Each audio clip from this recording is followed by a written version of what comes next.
हम किसानों को कईयों को बड़ी दिक्कत होती है कि सर्दी में पशु दूध कम कर जाते हैं, तो हम डॉक्टर साहब से पूछेंगे कि उसका क्या खाने पीने में ध्यान दें जिससे हमारे पशु का दूध बना रहे और दूध हमारे को बढ़िया मात्रा में दूध दे सके। तो डॉक्टर साहब नमस्कार। नमस्कार जी। तो डॉक्टर साहब थोड़ा सा बताएं जी। हाँ जी, सर्दी के टाइम में पशुओं का दूध जो है वो बहुत कम हो जाता है, तो उसको बढ़ाने के लिए हमें पशु को संतुलित चारा और संतुलित दाना देना बड़ा ज़रूरी होता है।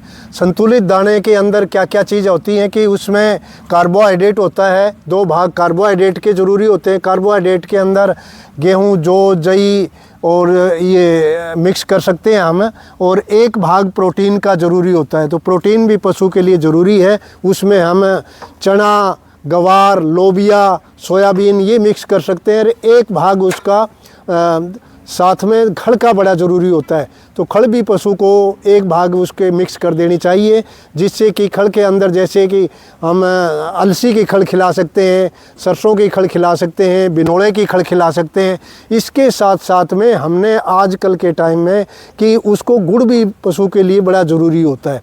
सर्दी से एकदम ये कार्बोहाइड्रेट देता है, इसमें गुड़ के अंदर सुक्रोज होती है, तो वो सुक्रोज एनर्जी बूस्टर होता है, एनर्जी मिल जाती है इससे। तो पशु को कार्बोहाइड्रेट वाली चीज़ें वो अचानक मिल जाती हैं, जिससे कि दूध की मात्रा उसकी बढ़ जाती है। और किसान अपना ये चीज़ें यदि कंटिन्यूस देते रहेंगे तो वो दूध की मात्रा उसकी ठीक बनी रहेगी और वो अच्छा अपना आय का साधन बना सकते हैं। पशु किसान का एक बहुत बड़ा आय का साधन है, और इसको सर्दी के टाइम में पशु को बचाना बड़ा मुश्किल होता है, क्योंकि इस नॉर्थ इंडिया के अंदर बड़ी सर्दी पड़ती है। तो पशुओं को सर्दी से बचाने के लिए उसे हम एक तो जैसे वो बैठते हैं तो उनके बैठने के लिए नीचे सूखा फर्श सूखा कर दें, साफ़ पानी पिलाना चाहिए, दोनों टाइम ताज़ा पानी और स्वच्छ पानी पिलाना चाहिए। उनकी डीवर्मिंग वगैरह करते रहना चाहिए। 3-3, 4-4 महीने के बाद दवाइयाँ पिलाते, अलग अलग तरह की दवाइयाँ पिलाते रहना चाहिए। और इसमें हमने दाना और चारे के बारे में विशेष ध्यान देना है। तो उसमें चारे के बारे में उसको सभी तरह के चारे देने ज़रूरी होते हैं, क्योंकि पशुओं को 2 तरह के चारे, दलहनी चारा और गैर दलहनी चारा संतुलित चारे में शामिल होते हैं। वो पशु के लिए बड़ा ज़रूरी होता है। और सूखा चारा भी पशु के लिए बड़ा ज़रूरी होता है। आजकल के टाइम में गीला चारा यदि हम पशुओं को खिला देते हैं तो उससे पशुओं में अफारा आने का खतरा होता है।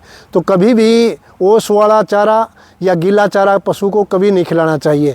दोनों तरह के दलहनी चारे के अंदर आते हैं, जैसे कि आजकल के टाइम में बरसीन और रिजका होते हैं, तो ये दलहनी चारे के अंदर आते हैं। इसके अंदर गैर दलहनी चारा आता है। गैर दलहनी चारे में जई वगैरह या नेपियर घास होता है, वो दोनों तरह के मिक्स करके पशुओं को खिलाना चाहिए।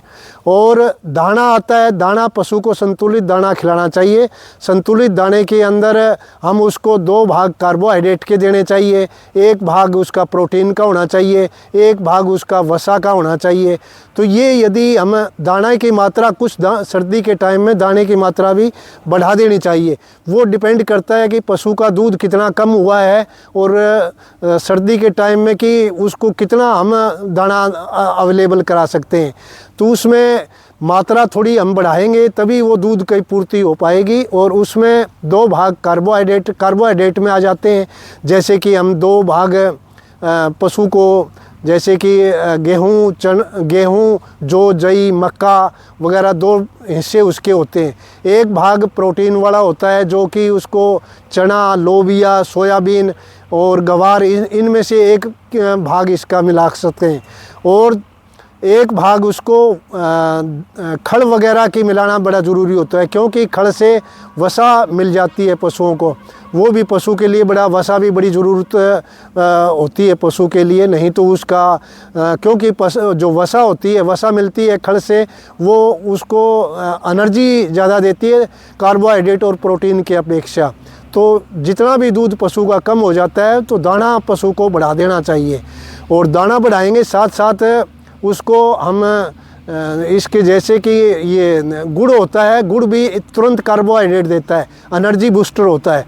तो गुड़ की मात्रा भी थोड़ी उसको हम सर्दी के टाइम में खिला दें तो तुरंत उसको एनर्जी मिल जाती है और वो अपनी एनर्जी दूध बनाने में यूटिलाइज कर लेता है।